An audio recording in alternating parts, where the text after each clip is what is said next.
Welcome to the Juice Box with Juice Springsteen, covering the week that was in professional wrestling.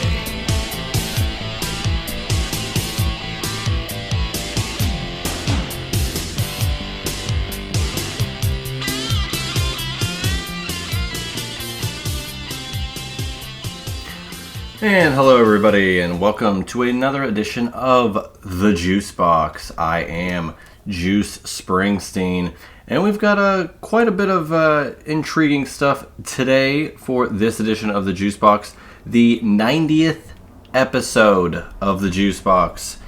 We are 10 episodes away from the big 100. Don't know if I have anything special lined up for that as of yet, but the interns are working diligently as we speak. As always, follow me on Twitter at JuicySteen. Follow me on Instagram at Juicy Wrestling Closet. Subscribe to this podcast on YouTube at Juicy Steen.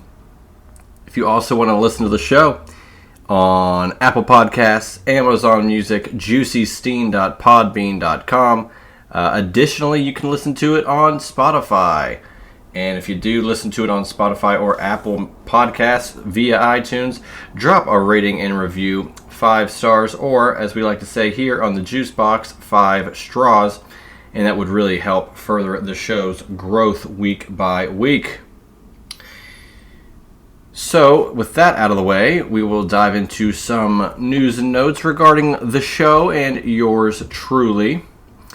I made an appearance this past Wednesday on the Apron Bump, the hardest part of the ring, one of the better, I feel, podcast shows going on in the IWC, as it were. I mean, there's plenty of podcasts out there, and I don't just say this because I've been featured on this show twice, but the way that the host of the show, Kyle, goes back and forth with, he's reviewing all ECW, WCW, and WWF pay-per-views throughout 96 with the show we just recorded, Starrcade 96. That concludes the year. I do believe he's going to be streaming live tomorrow at noon, if I'm not mistaken, to discuss, I think, the year recap. If I'm incorrect, I do apologize, but I'm pretty sure that's what it is. But, we discussed, I think, 10 episodes back on his show, rather, November to Remember 96. That was my first appearance on the Apron Bump. And then this past Wednesday, like I said, we discussed and dove very deep inside Starrcade 96. Had a great time. He's a very engaging host. He gives me the floor at times, which is really nice. I know that I seem to ramble at times, for sure. If you listen to this podcast, you know that for a fact, considering for the majority of the episodes, I am the only guy talking. But yeah, he let me get a bunch of WCW trivia out there, and I had a great time rewatching Starrcade 96 and reporting back to him with everything. And we bounced back and forth. I thought it was a great time, a great show.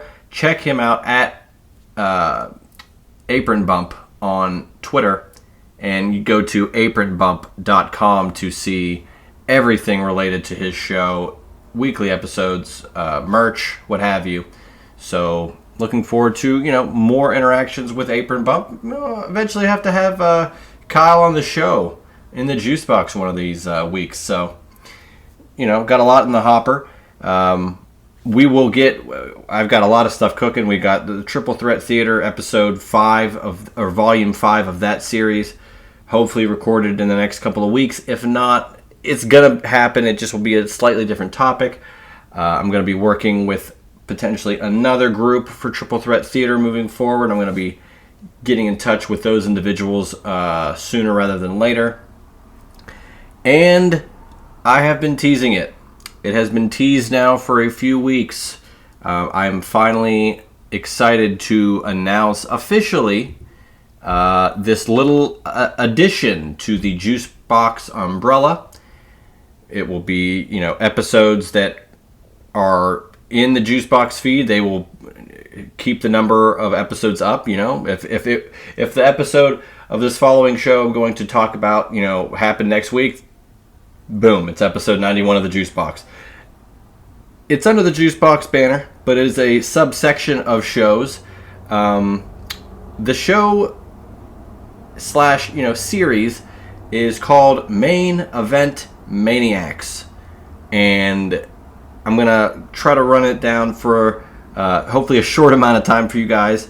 But first things first, there is a pilot episode that doesn't necessarily delve into a match or a main event, as it were. That will be the following episode, but the pilot episode I will be airing next week, and you'll hear all about it. Basically, it'll be the two hosts that I discuss here in a moment going over how Main Event Maniacs is going to be run and what kind of content you'll be hearing from those two guys. Additionally, if I throw myself in there for, potentially a 3-person review of a main event and how they're going to go over. But basically, so it's called Main Event Maniacs. Two guys that I have known for, it's got to be upwards of 15 years, if not a little longer. Brian and Jay. These two guys I interacted with way early, like 2008, 2009, via a show called The Daily Suplex, a blog talk radio call-in show that myself, friend of the show, Matt Presto, of course, we called in quite frequently to discuss wrestling each week and the ins and outs of pro wrestling. And we were the contingent from Pennsylvania. At the time, it was just a great... we just called in, and they had us on the show, gained a rapport. I know then, Brian is very into music and creating his own music. Jay is a frequent podcaster in general. So, these guys have been in the audio space for a while. I know Brian did more Daily Suplex stuff. I know himself, myself, we've worked together on a few things as well throughout the years, just back and forth, both of these guys. And it came to my attention a few months ago. They suggested, hey, we love the show. The show is great. If there's any way, if you're interested in pushing more content out under the umbrella of the Juicebox, branded as such, but not necessarily having to host it, would you be interested in something like that? And I said, sure. I did. I felt like a network exec, and I said, pitch me what you guys want to do, and we'll go from there. And I really, from the beginning, I was under the impression, these guys are going to kill it, regardless of what they pitch me, and I'm sure I'm going to be thrilled to have them on board.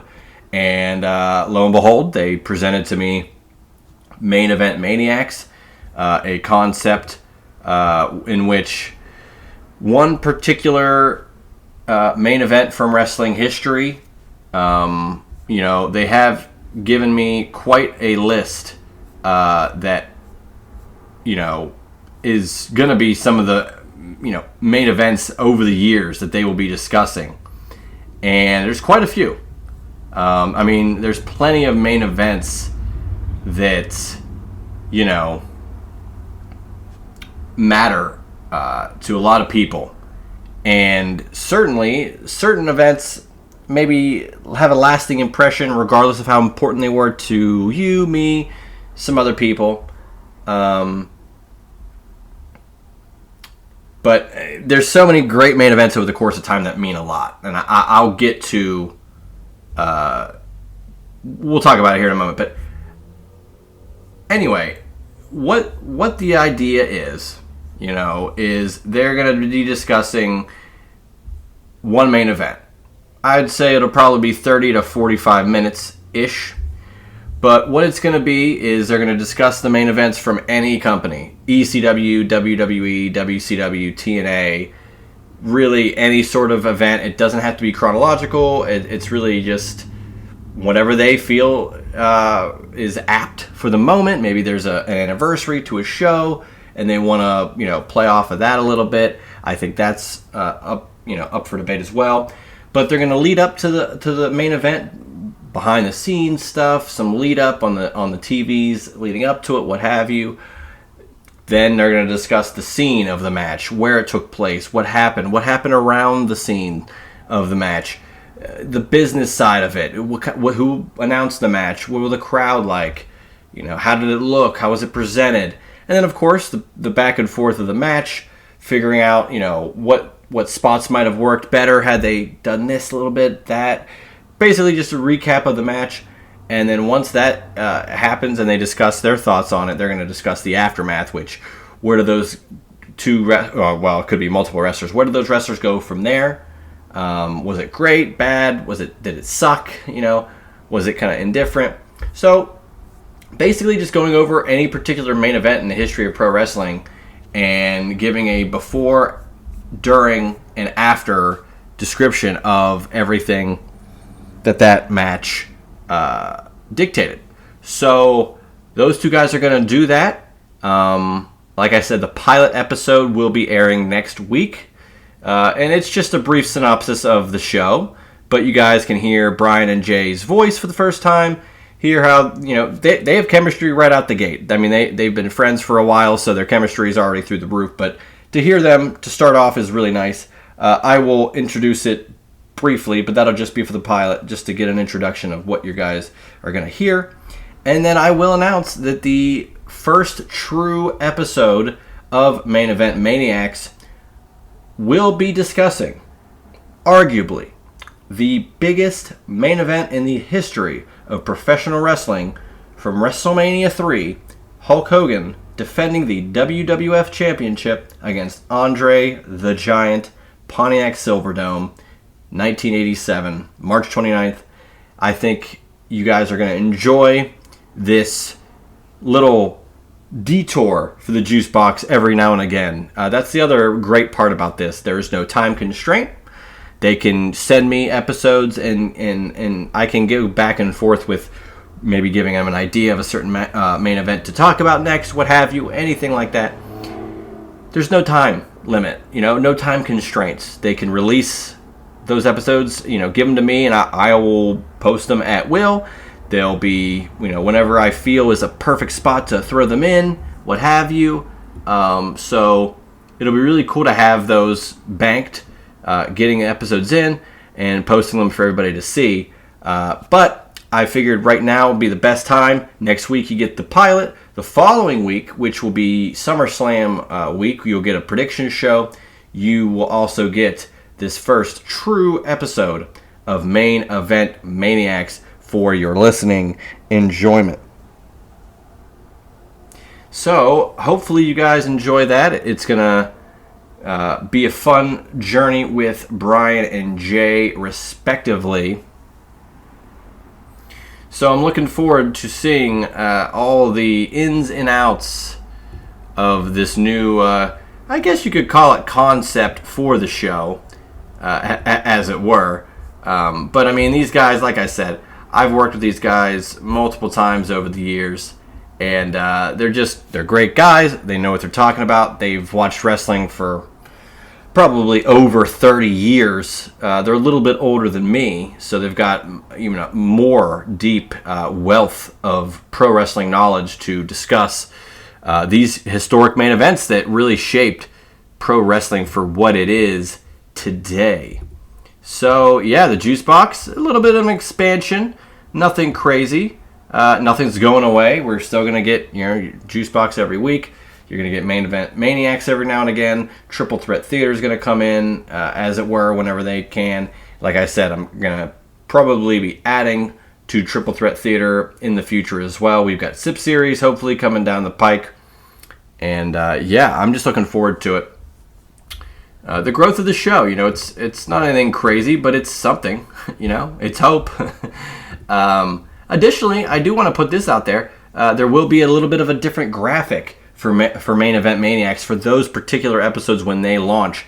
it'll be a little bit of a separate artwork. But it does, it's still in line with the Juice Box, but I like to give them their own special art for their particular episodes. So cannot wait for Brian and Jay to be on board officially here in the Juice Box.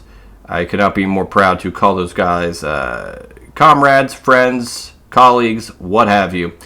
Let's dive into the world of pro wrestling. We will talk a little bit of what happened this past week on SmackDown and Raw, with a little bit of an insight to SummerSlam as it stands here July 19th.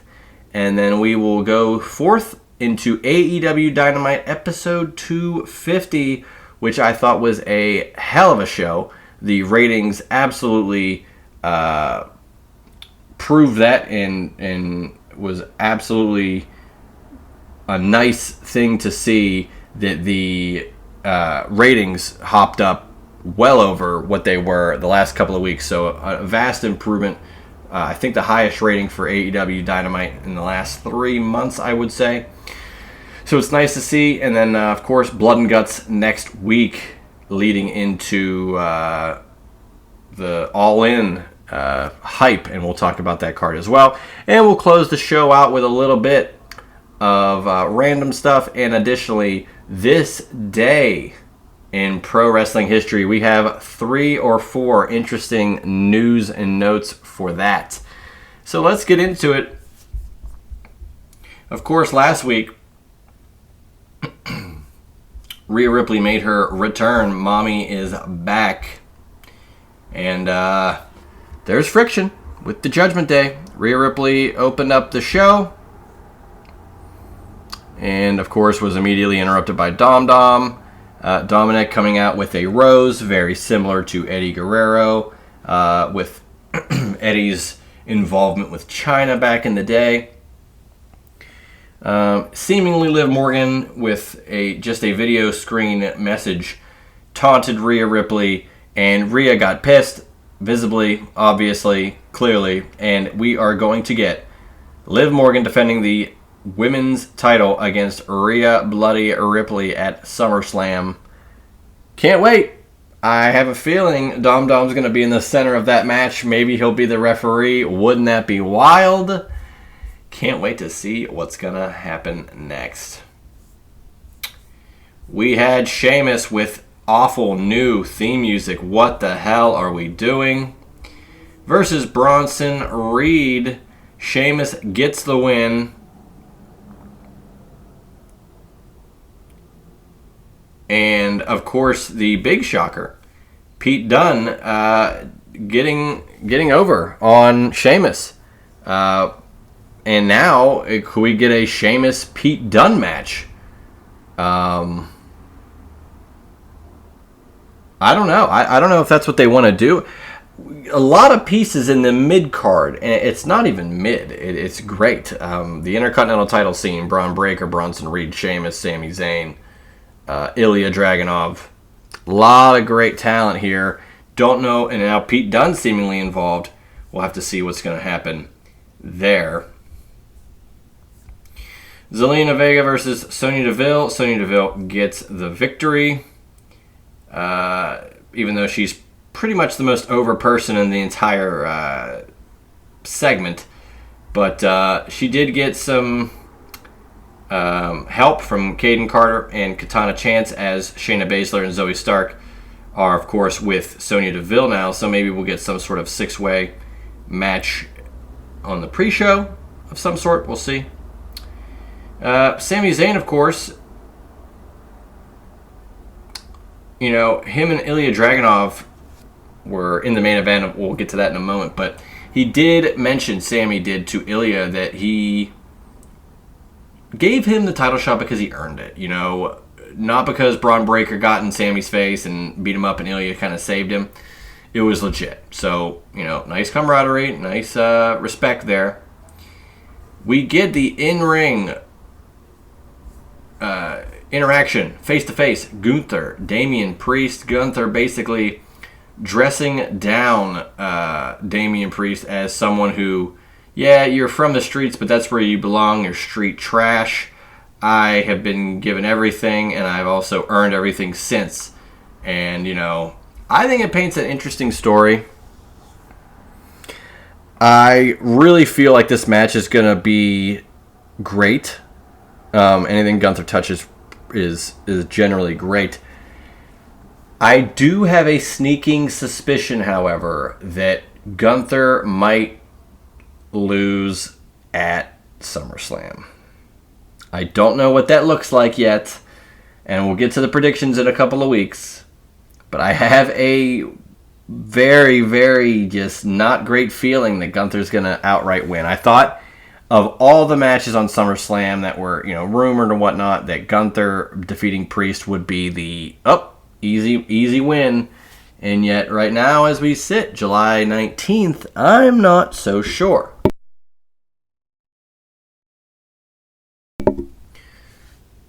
Chad Gable, who's, still pissed with this whole Wyatt Six thing, he tells Adam Pearce, I'm going to call out Bo Dallas later.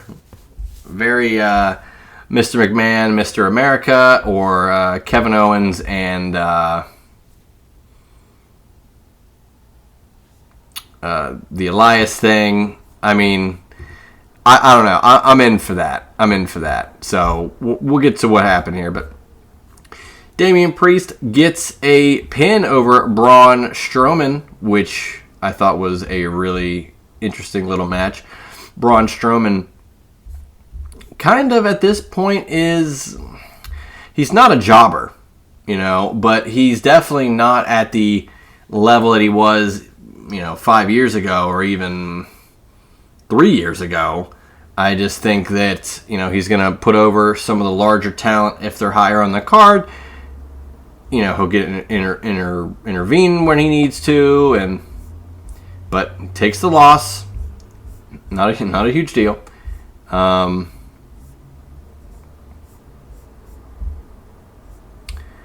We had the aforementioned Stark and Baszler defeating Chance and Carter.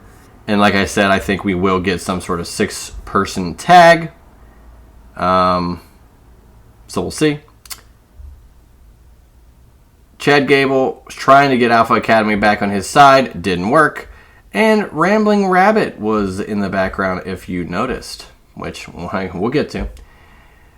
Adam Pearce, Drew McIntyre had a segment. Pearce says, look, all you have to do, Drew, is apologize. Apologize to the 2 referees, and that's it. He said nope. Vehemently said no. And shoved the 2 referees down. Threatened Adam Pearce. Seemingly it's still, the suspension remains intact. Seth Rollins makes the save. And then that was the end of that. So, here's the thing. If CM Punk is not medically cleared, I would say by next week, and it's been reported he's at the Performance Center attempting to get cleared, not really, I don't know his status. I'm not a doctor. I'm just a lowly podcaster. But seemingly, if Punk is not cleared by next week, you might get Seth Rollins back in the fold to have the CM Punk Bowl, where winner of the match gets bragging rights over who hates CM Punk more. I don't know. But I'm hoping that even if Punk is not cleared here, I'm just hopeful he could be cleared by, let's say, I don't know, Bad Blood, for a Hell in a Cell. Maybe Bash in Berlin. He can get a match against McIntyre there. Then they can run Hell in a Cell, run the match back. I have a feeling Punk is probably still good and cleared. If Punk McIntyre doesn't happen at SummerSlam, I think we are in trouble. Maybe they can pull off a triple threat, but I don't know. It's just too up in the air for me. I'm not sure where all that lies of, Punk's not cleared, so we got to do this, and I don't know. It's just bizarre. So we shall see. I'm hopeful Punk's there at SummerSlam. I'm hopeful it's Punk and McIntyre and they can go off without a hitch. main event, Jey Uso gets a victory over Dom Mysterio. Of course, Liv Morgan and Rhea Ripley just back out there. It's great. Last week I dubbed the episode Women's Wrestling Rules the World, and I mean that, I do. Right now, we'll talk about it when we get to AEW 250 or Dynamite 250. A lot of women dominating the card there, in story, at least. With a 1 hour match of a 2 hour show, it's tough. But so even with Jey Uso and Dom, you're getting Liv, Rhea involved. It's great. Not sure what. So that's the thing with Seth Rollins. I think I mentioned it last week. What is Seth Rollins going to do at SummerSlam? What is Jey Uso going to do at SummerSlam? Not sure he'll be left off the card. I have a feeling eventually he'll get reintroduced into the Bloodline, but I can't imagine him not being involved in a match at the biggest party of the summer. Chad Gable brought Bo Dallas out. He absolutely did. Oh, and by the way, the VHS tape that was handed earlier to Pat McAfee was a riveting and very touching, sad, somber tape that Eric Rowan was a part of, discussing the loss of his two brothers, of course, being Brody Lee, Luke Harper, and Bray Wyatt. And I think they're going to probably do that for the other members of the Wyatt Six to kind of dive into their psyche and why they're doing what they're doing. But here, Gable calls out Bo Dallas. He comes out and gets attacked by the Creed brothers. Finally. So we could be seeing the new Alpha Academy, or dare I say, Team Gable. Bo Dallas, though, shaking it off, laughing, and the arena got dark. The Wyatt Six made their way to the ring, and it seems that we might get a 6-person tag. The Wyatt Six in some way versus Team Gable featuring the Creed brothers. So we'll see. It'll be cool to see the match. I'm just hopeful it's not super supernatural for the matches. I hope that, if Team Gable loses, it's because of something crazy and supernatural that they can rebound from, at least storyline based, but not necessarily lose any ground in regards to week by week elevating on the card. And if you're going against the Wyatt Six, it's a new faction, it's a huge deal, a lot of legacy there. It's okay to lose to them. Sami Zayn, Ilya Dragunov. Dragunov wins via DQ. And, with Braun Breaker being a part of this, now that he, takes out both guys, will we get a triple threat at SummerSlam? I think that should be something for sure. With SummerSlam's coming up. It's 2 weeks away. You've got, as of this recording, you've got Cody Rhodes, which we didn't mention SmackDown, but I will just say, for sure, we have Cody Rhodes defending the undisputed WWE title against Solo Sikoa. Liv Morgan defending the Women's World title against Rhea Ripley. Bayley defends the WWE Women's title against Nia Jax. And then Damian Priest defends the World Heavyweight Championship against Gunther. That is all we have right now, with a couple of weeks left, but I would wager a triple threat Intercontinental title match, potentially a Wyatt six-man tag.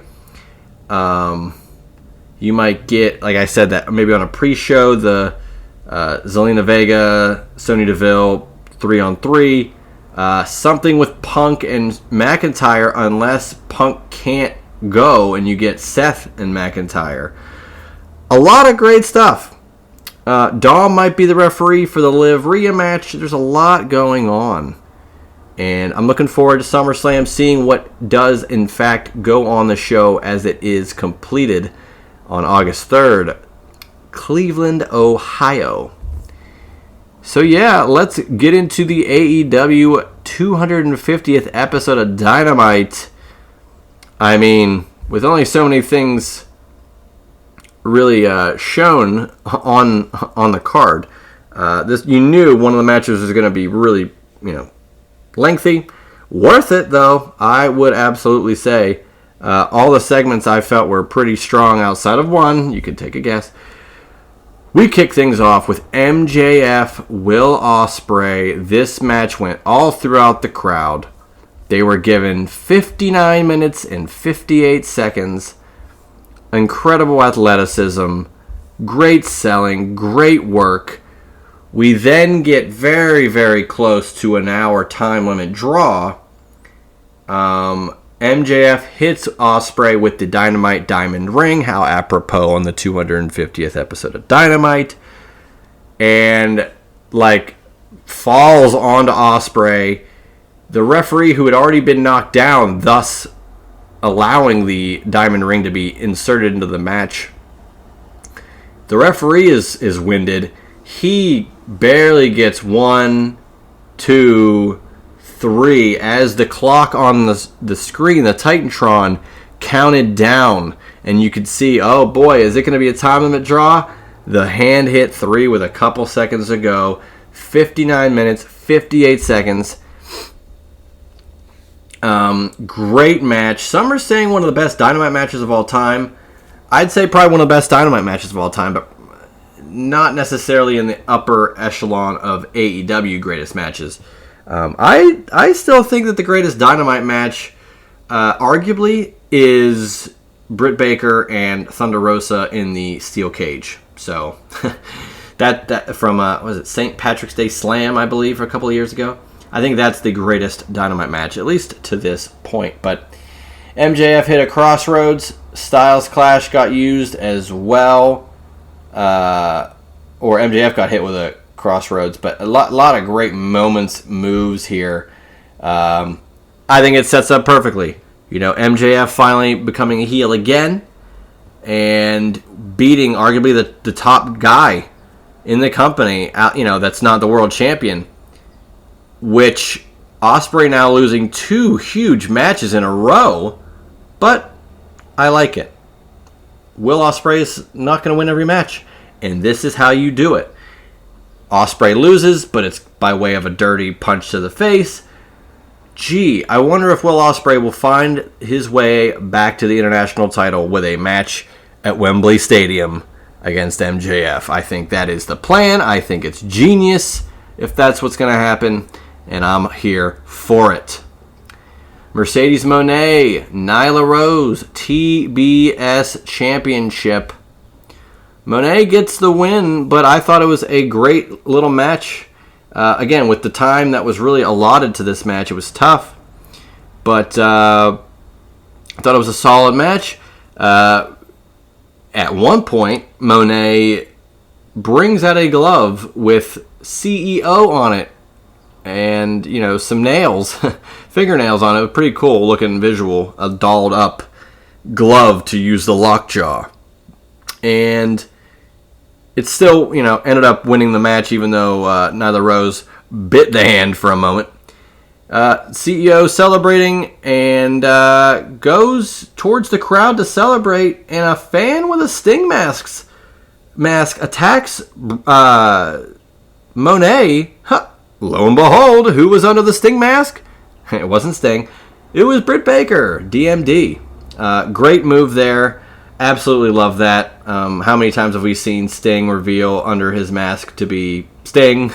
Or, plenty of different memes and stuff. So Britt Baker being the one under the Sting mask I thought was a great touch. And we're going to get CEO versus DMD likely at Wembley Stadium as well. And that seems like a huge match. The Acclaimed get involved, and now they will be a part of Blood and Guts. Do want to mention here. So, Blood and Guts officially next week, Bridgestone Arena, Nashville, Tennessee. it will be The Elite, Kazuchika Okada, Jack Perry, The Scapegoat, Hangman, Adam Page, Matthew and Nicholas Jackson, the Young Bucks, versus Team AEW, Swerve Strickland, the AEW World Champion, Mark Briscoe, Darby Allin, and the Acclaimed, Max Caster and Anthony Bowens. Blood and Guts, the fourth incarnation of that event. Cannot wait to see how that turns out next week. In the backstage earlier, though, Okada was talking, and, Mercedes Moné got involved there. Okada kind of seemed a little flustered by that, which I thought was kind of cute. Okada is an amazing performer week to week. I'm so happy he's on TV every week. We did have TV time. That's it. Minoru Suzuki interrupted. There's a contract. Next week it's Suzuki versus Jericho for the FTW title. Imagine following Ospreay MJF with TV time. Well, they did it. We had Mariah May, who is practically a doppelganger of Toni Storm at this point, coming out in the black and white, desperate for the spotlight. And we probably are going to get that match as a heated match, as it were, at All In, I would wager.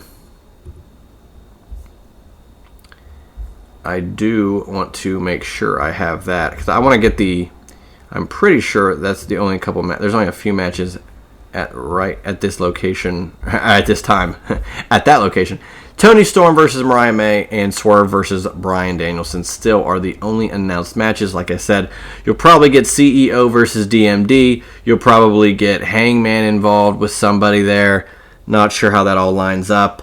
But there's a lot of intrigue, I feel, as we get closer to All In. Main event, though, non-title, Okada and Ospreay. Not a clean finish. The Young Bucks attack Swerve.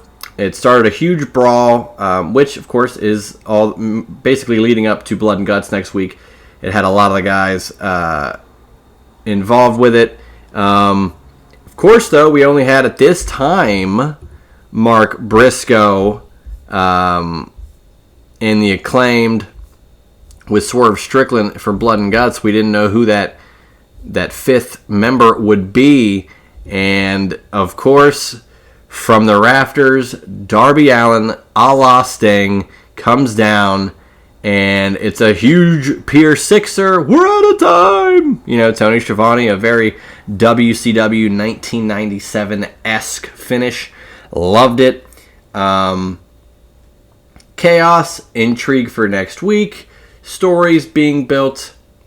Big fan of it. So, Swerve wins, but that's what we get. 5-on-5, Blood and Guts next week. Cannot wait for that. So 250 episodes of Dynamite. Pretty cool. 39 more episodes of Dynamite, and they will surpass WCW Monday Nitro for most episodes for, a TBS TNT entity for wrestling. But maybe something happens and they won't pass it, so Nitro can be the record holder forever. But no, seriously. It's great. I'm thrilled that Dynamite... Look, a lot of people didn't think they could make it 100 episodes, or AEW could even be a thing. Here we are, 2024, Blood and Guts next week. Huge all-in show at Wembley next month. Rumor of a huge potential Dallas Stadium show next year, which I would likely predict would be all in for the first time in the States. That would be pretty cool. Not sure where they would take it, though. Friend of the show, Andrew Baydala, did mention potentially Globe Life, which just housed the All-Star Game for Major League Baseball, a new stadium, I think, in 2020. So, relatively new. A baseball park would be really cool for a pro wrestling event, at least outside like that. I know WWE has run Tropicana Field, and I think they ran Phoenix, the Diamondback Stadium, for Royal Rumble. But I've been an advocate. I want PNC Park in Pittsburgh, which is arguably one of the most beautiful ballparks in the country, to hold a wrestling event. And I think AEW is that perfect event to do it. I think you could pull it off. I think you could put Britt Baker in the main event, and it's set like a lot of stuff could go into a PNC Park AEW show, and I think it'd be successful. So, Tony Khan, you follow me on Twitter. I'll get back to you. So yeah, 250 episodes, really cool for AEW. Looking forward to Blood and Guts next week. But with that all being said, really kind of this episode has flown by. I want to close out the show with a couple of news and notes. If you've recently, if you're a fan of video games and pro wrestling, it was recently announced that for the Call of Duty franchise, if you are an active player of that game, you can now play as either Rey Mysterio, Rhea Ripley, or Cody Rhodes in the game, which is pretty damn cool if you're a fan of both of those franchises. So let's get into this. Normally I'd say this week in pro wrestling history, but we're going to do this day in pro wrestling history. July 19th, we're going to go in order. 4 events that were pretty unique for the time. And they all happened on July 19th. First of all, I do want to mention some wrestlers that were born today. A happy birthday to Mike Modest. If you're unfamiliar with that gentleman, he is one of the 2 independent stars, along with, I believe, Tony Jones, that get a tryout for the WWF in the movie Beyond the Mat. If you haven't watched Beyond the Mat, it is a riveting movie. 1999, it follows Terry Funk, a couple of independent wrestlers, Mick Foley, and Jake Roberts. It is a fantastic movie. So go out of your way to check that out. Mike Modest is one of the guys, gets a tryout, and Vince talks to him, Bruce Pritchard talks to him, Jim Ross gives him some tips. It's very fascinating to get in the mind of the behind the scenes of the business, WWF, and arguably one of the hottest times for the company. So happy birthday to Mike Modest. Additionally, Tony Mamaluke, formerly of I think the Mamalukes, and of course in the Paisanos or the Paisans in WCW. I know he was involved there briefly. Or what was he? Maybe he wasn't on pay-per-view there, but I know he was an ECW guy as Tony Mamaluke. Maybe I'm thinking of Big Vito and the other guys. Maybe they were just referred to as. No, he was Tony Marinara. What the hell am I talking about? I'm losing it. But happy birthday to Tony Marinara, as I would most likely know him. Also, a very happy birthday to the one, the only, Jinder Mahal. His 90-day no-compete is over. Where will he show up next? Who knows? But Jinder Mahal, I think, had a great WWE title run in 2017. A lot of people will disagree, but I don't. I think that it was unique. It was an interesting thing to try. Good on Randy Orton for giving him that shot and doing the job. And I think it should be looked fondly upon. I don't get the negativity surrounding it. So, happy birthday to Mike Modest, Tony Marinara, and Jinder Mahal. Let's get to the final portion here of the Juice Box as we go over this day in pro wrestling history. 4 interesting events that took place within various years. We're going to start in chronological order. Heatwave 97, the ECW pay-per-view from July 19th, 1997. One of the first few ECW pay-per-views, as April had barely legal, so this is one of the first pay-per-views for the ECW brand. This has a lot of interesting stuff on it, including Taz versus Lance Storm, Terry Funk versus Shane Douglas, the Dudleys versus the Gangstas in a steel cage weapons match, and then Jerry Lawler, RVD, Sabu, against Rick Rude, the Sandman, and Tommy Dreamer. Interesting time, and I'm sure the apron bump will cover that in a couple of months. July 19th, 1999, WCW Monday Nitro. There were 10 matches on this show. Half, literally 5 of the matches, including the final 4 matches, ended in disqualification. If that's not an indicator of why WCW fell apart in 99 to the end, I don't know what else to say. But Fit Finlay defeated Jerry Flynn. Norman Smiley over Lodi. The third match was Sting versus Flair for some reason. Rick Steiner, Horace Hogan. Eddie Guerrero versus Psychosis. Stevie Ray versus Canyon. Billy Kidman versus Randy Savage. Conan versus Vampiro. Benoit Saturn versus Barry Windham and Kurt Hennig. And in the main event, Hulk Hogan versus Sid Vicious. Bizarre show. I might have to rewatch that to real. I mean, I know that the last 4 matches are disqualifications, but should be interesting. Wow. This is something. This is arguably the worst pay-per-view in TNA history. Victory Road 2009. I cannot believe it's 15 years ago today. I mean, I could tell you some of the matches. Abyss and Dr. Stevie in a no DQ match. Samoa Joe versus Sting. Booker T and Scott Steiner versus James Storm and Robert Roode. Kevin Nash versus AJ Styles. This is right in the main event Mafia time period, which I was a huge fan of.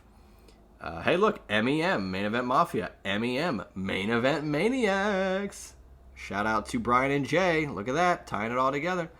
But this, unfortunately, this show is known for one match and one match only. Jenna Maraska defeated Sharmell in 5 minutes, 49 seconds, given -4 stars by Dave Meltzer. This match never should have happened. This is the only match in Jenna Maraska's career. And I believe it was just I think she's a survivor, like she was a survivor contestant, but she's not a wrestler. And this is an abysmal match. If you have the DVD for Victory Road 09, I'd say hold off. I maybe would just not watch that match. And then finally, this is a fascinating time capsule here, particularly. July 19th, 2015, WWE Battleground. And we get an interesting set of matches here. Let's go. I'm going to run down the card and look where they are now. The pre-show had King Barrett defeating R-Truth. Wade Barrett is now on the pre-shows and commentating, and is a fantastic commentator. R-Truth is still active. Randy Orton defeated Sheamus in the opening match. Both still active. Darren Young, Titus O'Neil, the prime time players, retain their tag titles against The New Day, Big E and Kofi Kingston. Fascinating. Darren Young is not in WWE anymore. Big E is on the shelf still. Titus O'Neil is still a WWE ambassador, and Kofi Kingston is an active competitor. Bray Wyatt defeated Roman Reigns. Unfortunately, Bray Wyatt is no longer with us. Roman Reigns is on sabbatical from his loss at WrestleMania after holding the world title for over 3 years. Charlotte defeated Brie Bella and Sasha Banks in a triple threat match. Sasha Banks is now Mercedes Moné, the TBS champion in AEW. Brie Bella is not wrestling, I don't think, anymore. And Charlotte is on her way back from, I think, an Achilles or an ACL tear, something insane, but she's like a robot. She'll come back. John Cena defeats Kevin Owens by submission to retain the United States title. Cena is going to retire next year, 10 years after this show we just talked about here, Battleground. Kevin Owens still very, very active. It'll be interesting to see where Cena and Owens, maybe they'll cross paths one more time before it's all said and done. But if you recall, Kevin Owens defeated Cena, I believe, a month or two previous as a straight-up match, which I thought was a fantastic choice to put Kevin Owens over back. And then I want to say it was it Elimination Chamber? I'm not really sure. I want to make sure I get that correct, because they had a couple of series of matches between himself and Cena. Yes, Elimination Chamber. He did get the victory over Cena, and then of course Cena got the win at Money in the Bank, and then Battleground was the third and final match of that trilogy. And then Brock Lesnar defeats Seth Rollins by DQ. Rollins retains his world title. This is the title he won at WrestleMania 31, or WrestleMania Play Button, by cashing in his Money in the Bank, causing the match to be a triple threat match. So, very interesting stuff there. And just a pretty cool thing to look back on this day in history, this week in history, some of the birthdays. So, with that all being done here, as always, you can follow me on Twitter at JuicySteen. You can follow me on Instagram at Juicy Wrestling Closet. You can listen to the Juice Box on Apple Podcasts, Amazon Music, JuicySteen.podbean.com, and of course on Spotify and YouTube at JuicySteen. If you listen to it on Spotify or on Apple Podcasts, if you can rate and review the show, give it 5 straws or stars, that would be fantastic. So keep an ear out. Check out social media, as always, at JuicySteen on Twitter. I will be discussing Main Event Maniacs with Brian and Jay as the pilot episode airs next week. Keep an eye out for that. Blood and Guts, AEW next week. SummerSlam in 2 weeks. It's the hottest time of the year. It's the hottest time to be a pro wrestling fan. AEW, WWE, TNA, and everything in between. So with all that being said, I hope you guys have enjoyed this episode of the Juice Box. Enjoy Blood and Guts next week. I'm sure I will discuss it in great detail. As always, I'm Juice Springsteen, and I'll see you guys next week for another edition of The Juice Box.